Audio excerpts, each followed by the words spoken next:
Hello everybody, and welcome to my 2015 on-grid solar panel project.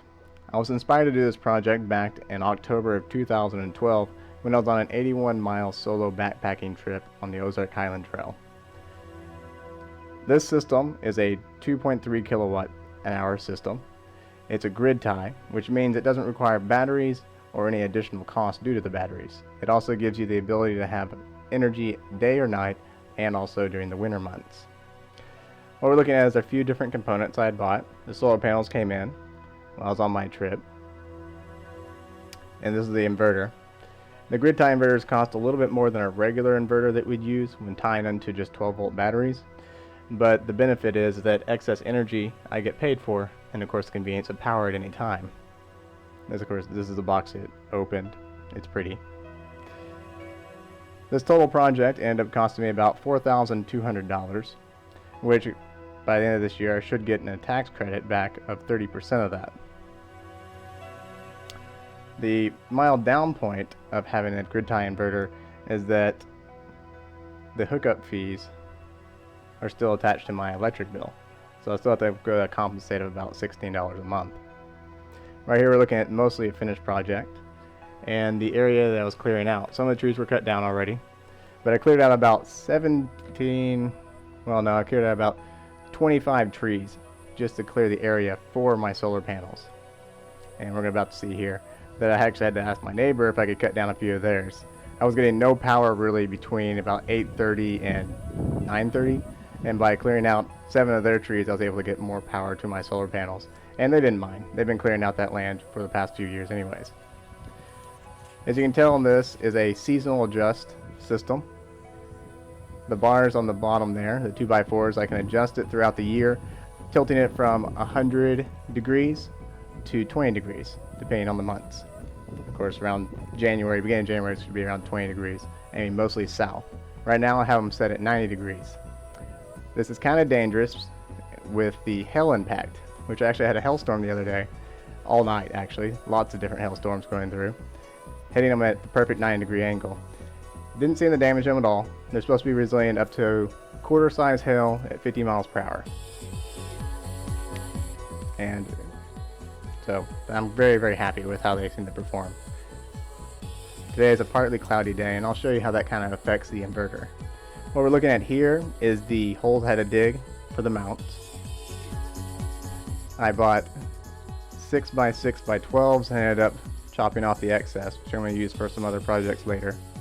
This is me putting down the foundation, cementing them into the holes.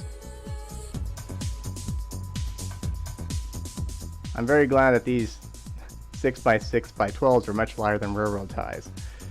So it wasn't as much of a pain as some of the other projects I've done in the past. Here we have most of the poles set up, just waiting for it to actually settle and let the cement cure a bit before actually continuing on in the project. Make sure they're nice and even and level and facing directly to the south.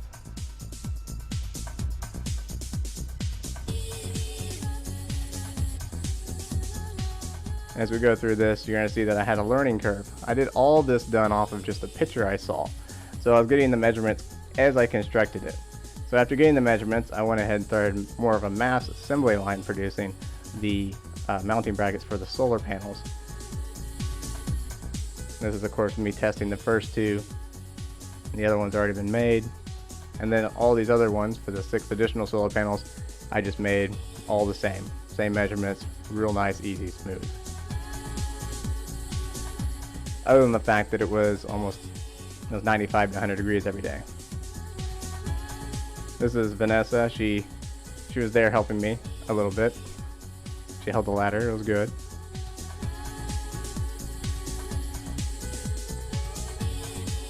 The topping off was a little bit more difficult on the back ones. The front ones I had mounted at 4 feet above the ground, but the solar panels are a little less than 6 feet long. The ones in the back were over 7 or 7.5 feet off the ground. So I had to use an 8-foot ladder just to get everything up there. This I all did solo. So I actually had to carry all those brackets up there, hold them on my head or shoulders while screwing them onto the different mounts. Hello everybody, and welcome to my 2015 on-grid solar panel. Right here we have the start of my fun trench I got to dig. I live on a hillside, so a lot of it was just rock, and by the trees it was just rock and root and sandstone. Great fun. Good workout though, really have to say.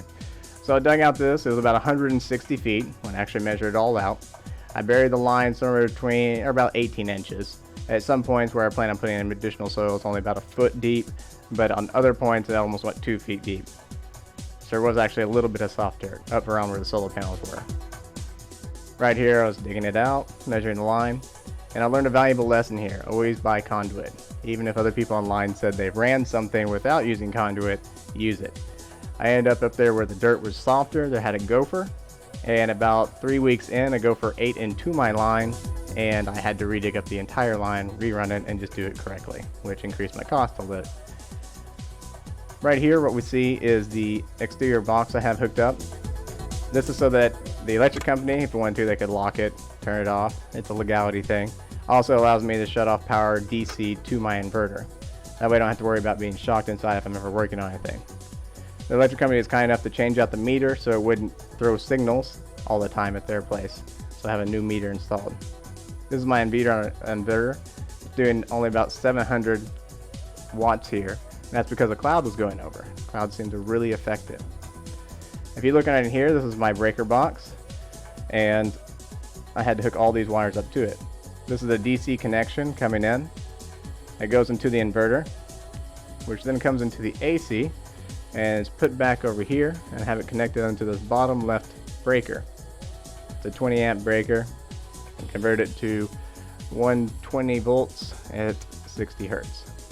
This is an on-off switch I have there, really easy, simple to work with.